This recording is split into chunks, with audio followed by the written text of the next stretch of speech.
Greetings technology junkies, wherever you may be. It's Rowan J Parker here and welcome to another of my occasional technology review videos. Now yesterday was a very exciting day for me because I got a brand new phone, and the phone I got was, yeah, this one, this behemoth, this monster. It's the Sony Xperia Z Ultra, rocking a 6.4 inch screen. Now, I know that a lot of you may be tempted by this device, but the thing that you really want to know is, this is a freaking big phone. Is this phone going to be too big? I'm thinking of getting it, but it's enormous. Is it just going to be too big? So I thought I would do this little video just to give you a sense of the size of the device, and we'll also stack it up against some other smart devices. I've got some phones, I've got some tablets, and we'll just do a little comparison just to see how big this thing is, and hopefully you can come to your own decision whether or not you think it's too massive for you or not. So, without further ado, let's rock. Now, there is no getting away from the fact that this is a truly enormous device. It is over 170mm tall, it's over 90mm wide, it has a 6.4 inch display. So, how does it feel in the hand? Well, actually, amazingly, surprisingly good. I don't have massive hands, I've got average size hands for a guy, and it doesn't feel uncomfortable. Though using it yesterday for prolonged periods of time, it did feel a little bit tiring.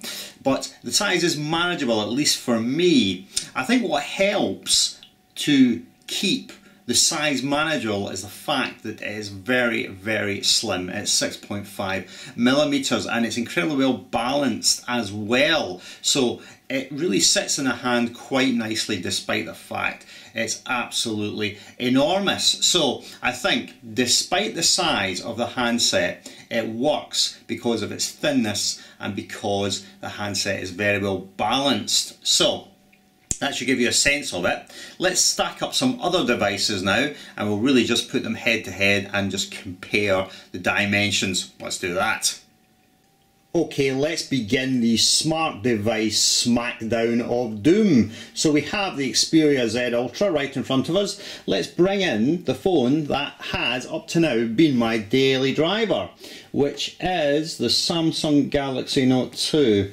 Which is a very large phone in its own right, but I think you can quite clearly see next to the Ultra, it's positively dwarfed by that device. Makes the Note 2 look like a mini. So if you thought the Note 2 was too large, or just about stretching it, then I think you're going to think the Xperia Z Ultra is way too big. And even more comically, let's bring in an iPhone 5 next to it. Oh my god. I mean, really, the Xperia Z Ultra is not far off being as wide as the screen is tall on an iPhone 5. You can quite clearly see that. So, obviously, if you like the size of the iPhone, you're positively going to detest the Xperia Z Ultra. My goodness. And let's compare it against a couple of tablets. I have an Nexus 7 here, which I'm going to be getting rid of now, since I have the Ultra. So you can quite clearly see, let me shuffle them along a little bit, that Xperia Z Ultra is much closer to being a tablet form factor, but whereas you can definitely hold this in the hand, I don't think you can really get you can't wrap your mitts around the Nexus 7, not with one hand anyway. So lay the two devices on top of each other. Yeah. So closer to the tablet form factor, but still nevertheless really feels like a phone in the hand. So if you want the best of both worlds, a phone that will also do tablet things, I think this is your man. And finally, let's compare this against, I've got my iPad here, iPad for generation, and obviously looks pretty small compared to the iPad. Let's try and bring it in shot a bit better. Yeah. So you see, in that case, iPad obviously much larger. So that should give you some idea of the comparative size, because I'm sure that any of you thinking about buying this device will own at least one of the things I've showed you. So there we have it. What we'll do is we'll stack all of the devices up in a row just so we can have a big overview of the sizes from smallest to largest. Let's do that. Okay, we have all 5 devices lined up like little ducks in a row, and I think you can clearly see from the smallest to the largest we have the iPhone 5 and then the Samsung Galaxy Note 2. The Xperia Z Ultra is in the middle, then we have the Nexus 7, and then finally at the end we have the iPad. So that should give you some good idea of its relative dimensions. We're going to do one final thing, which is just to show you the relative thickness and thinness of the devices, because as I already mentioned, that makes quite a difference to the handleability of the phone. So let's just do a brief comparison on that as well. So let's begin by comparing the Sony Xperia Z Ultra against the minnow of the bunch, which is the iPhone 5. Now we've already seen that in terms of actual size, the iPhone 5 is obviously considerably smaller. However, we just put the two phones side by side, thickness, thinness, it's quite obvious that the Xperia Z is considerably thinner. Markedly so. So that's the first one, and then against the previous champion, which was the Samsung Galaxy Note 2, which was a fairly thin device for its time last year. Now it seems a bit of a brick, to be honest. I think you see that clearly. We turn to the side. Yeah, even more noticeable if I turn it screen to screen, how much thicker the Note 2 looks and indeed feels in the hand. So yes, considerable difference. And then if we bring in the Nexus 7, well, really here it becomes a case of fat boy and thin boy, because the Nexus 7 is very chunky, feels very chunky indeed. I don't know how you can see that on the camera, but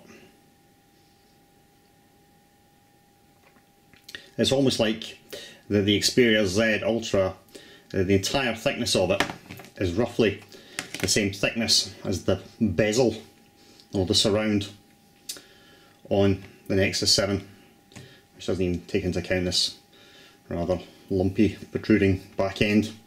So yeah, 7 feels very chunky indeed, feels like a bit of a fat boy. This by contrast feels extremely manageable. And then finally we have iPad 3rd Gen, just bringing that in. No, well, it's not really a fair comparison here. Different generations of technology really, and different sort of function altogether. However, let's just do the size comparison anyway. So again, quite obvious. Xperia Z Ultra, the thinnest of the bunch, and I think that's the only reason this thing works as a phone, because if it had the thickness of say a Note 2 or anything like that, it would be impractical and unmanageable. So the thinness is what saves it from just becoming stupid. Alright, well that's it. I'm just going to do a brief wrap up now. So what is my verdict? Is this phone too big? Well, admittedly, I'm a bit biased because I've bought the phone and I think it's awesome, to be honest. However, admittedly, if it were any bigger, and certainly if it were any thicker, then it would just be too big. It's right on the very limit of usability as is. So while it's fine and generally feels comfortable in the hand, I have noticed when I was using it yesterday, if I held the phone for prolonged periods of time, it did become a little bit tiring. The best thing for you to do to decide whether this is the phone for you is to go and actually handle it in person. I took quite a risk by buying this sight unseen, just having faith that it would be right for me, and it's turned out so far that it's been absolutely ideal. But really, it needs to be seen to be believed, because I don't think any pictures or videos really do justice to the insane enormous, gargantuan proportions of this phone. So it has to be seen in the flesh, so to speak, before you make your decision. But for me, it's absolutely rocking, love it to bits. I'll check you out next time for another of my occasional tech videos, probably for more about this phone. Got a full review to do, we'll be doing that very shortly. Until then, it's Ryan J. Parker with my lovely Sony Xperia Z Ultra, signing off. Farewell!